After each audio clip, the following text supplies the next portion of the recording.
Thank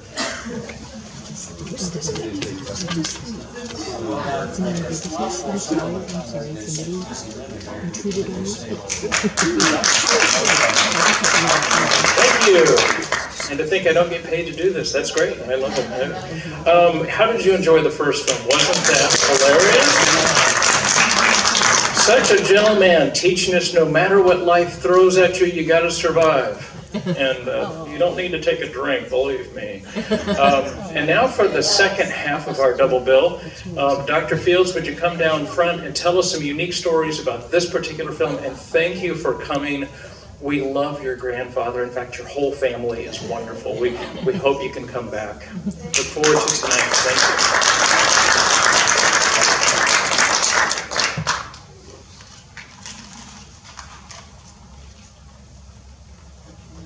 I'll be briefer this time, and thank you very much, Mr. Smith.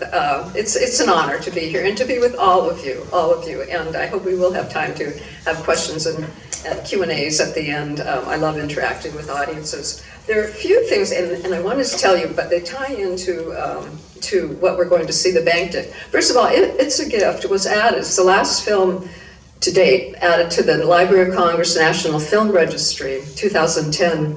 And many of my colleagues at the Library of Congress, colleagues and friends, they're not here.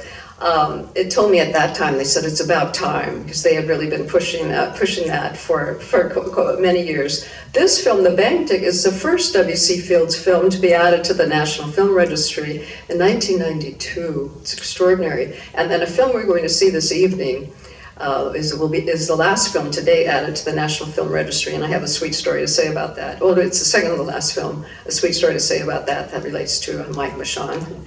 And so I'll save that one for this evening. But there are a few comparisons between the film we just saw, It's a Gift. I just love that film. It's extraordinary. And The Bank Tick. First of all, W.C. Fields used pseudonyms in a lot of his films, and actually Ben Mankiewicz on TCM asked, and I suppose other people through the years asked, why did W.C. use pseudonyms?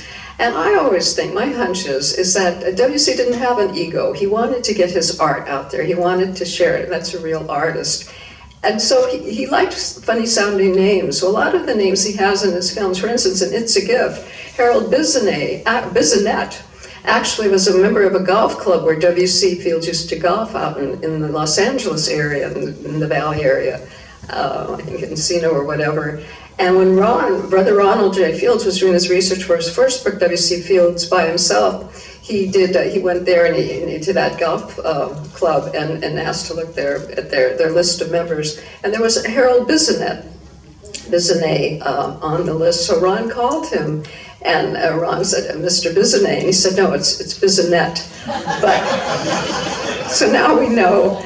But that's another thing. W.C. Fields loved to cut through pretension. So the film we saw last night, You Can't Cheat an Honest Man, that W.C. certainly did that at the very end with the creme de la creme, the reception for it, his daughter's wedding, which never, hopefully, gratefully never came to be. She ran off, hopefully in our minds, ran off with Edgar Bergen, those of you who saw the film last night.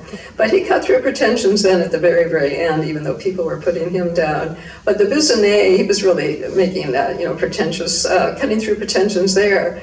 And Stephen Colbert, this is interesting, I heard him last week say, I'm pretentious, I don't say the final T in my name, but he admitted it. I thought that was just, that's an art and a comedian as well. So I think that's a sweet story about Harold Bissonnet. But there are other names that W.C. Fields picked up that he heard growing up in Philadelphia, or merchants he would run into in his travels, and he would incorporate those names. So W.C. Fields asked Harold Bissonnet if he could use his name in his film. And he said, yes, of course.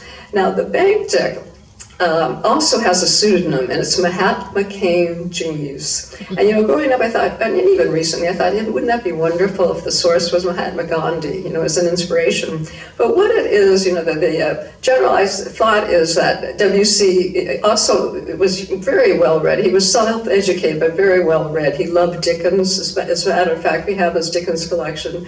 He loved Mark Twain. We have all Twain's collection of our grandfathers. So he was self-taught. And as a matter of fact, when he would appear around the world, he would go to Philadelphia to his local booksellers or library, and he said, what should a fellow like me know?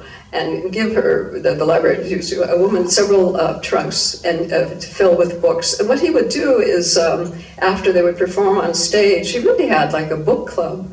So after they would perform on stage, they'd come to his room, or they would meet after, and they would discuss the books. W.C. Fields would distribute them. And I think that's lovely. Wherever W.C. Fields performed, he always developed a community with his actors. So they were really a healthy group, a community group, a cohesive group, and you need that for any functioning, for any team, which is what the actors are on a movie set.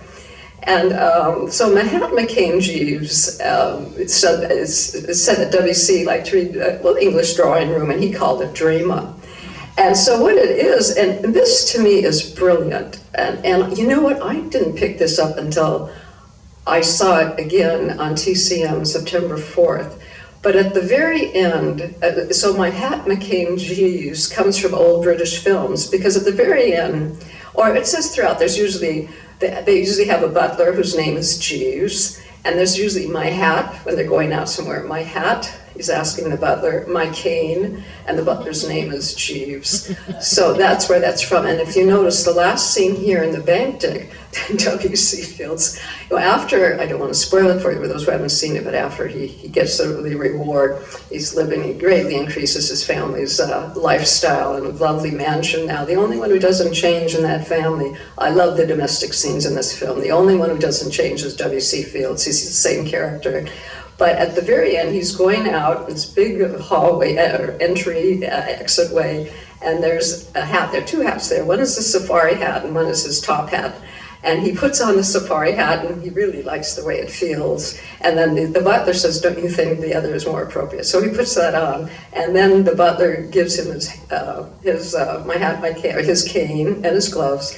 And we don't know the butler's name, but it's likely Jeeves. That's what we think. So he's tying that, his pseudonym, with the very last scene of the film, which I think is really brilliant.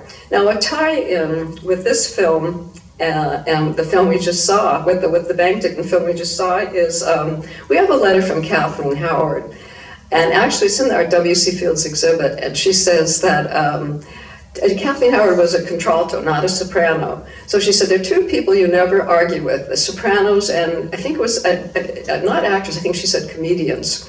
And she said, but I, being a good little contralto, W.C. would ad-lib every time we'd shoot a screen, he'd ad-lib a bit. So I, being a good little contralto, I would try and respond accordingly. So that says to me, many of the lines we just saw, and it's a gift from Kathleen Howard, she was ad-libbing, and acting, and that's why, I mean, they adored each other, but W.C. also respected actors who were so quick that they could respond to his ad-libs, because W.C. was continually trying to improve his scripts. Plus, he sometimes admitted he couldn't remember the lines, even though he wrote them.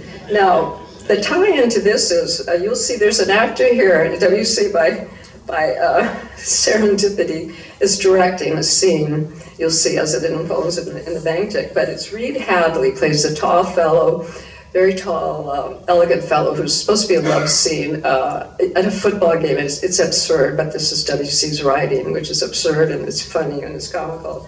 But he said, and I won't read the whole quote in Ron's book that we're reissuing, but he says the greatest comedian, Reed Hadley says the greatest comedian I ever worked with was W.C. Fields. But then he goes on to say the same thing. He said that each time we did a rehearsal, the lines were a bit different, so I wasn't always sure where I should pick in and drop in. But he said I get a sense of what the script was about, and then when W.C. paused, then I would respond. But he said W.C. Fields was the greatest comedian I've ever worked with, and many people in other films who worked with W.C. had said the same thing. Baby Leroy in this past film, W.C. asked for Baby Leroy. Baby Leroy is in several of his films. Actually, he met Baby Leroy when he was an older man, I think 57. He was at that time, and by older man I mean he wasn't a 2.5-year-old. And at that time he was a lifeguard at Venice Beach, and he said, of course, he doesn't remember W.C. Fields, but his mother was always on the set, and she said he was just the sweetest man. There's one thing, particularly since I'm in healthcare and health policy, which I think is brilliant on W.C.'s part. You'll see the scene where Franklin Pangborn, the bank examiner, he doesn't want him to review the books of the bank, but you'll see how Franklin Pangborn gets very sick, ill in bed from food poisoning, and Dr. Stahl, the good Dr. Stahl, comes in And W.C. asked him, how's business? And he said, well, I suppose we'll never see another whooping cough epidemic again. Now that's a critic of healthcare delivery that we can say at this time, you don't make money if you keep people well. And W.C., 40, 50, I mean, almost 80 years ago, he had the insight to say that. And to me, I just think that's wonderful. And this film is another example about W.C. Fields used actors that he liked over and over again. Grady Sutton is in this film as well. He was in the film Last Night You Can't Cheat an Honest Man. And he's in several other W.C. Fields films.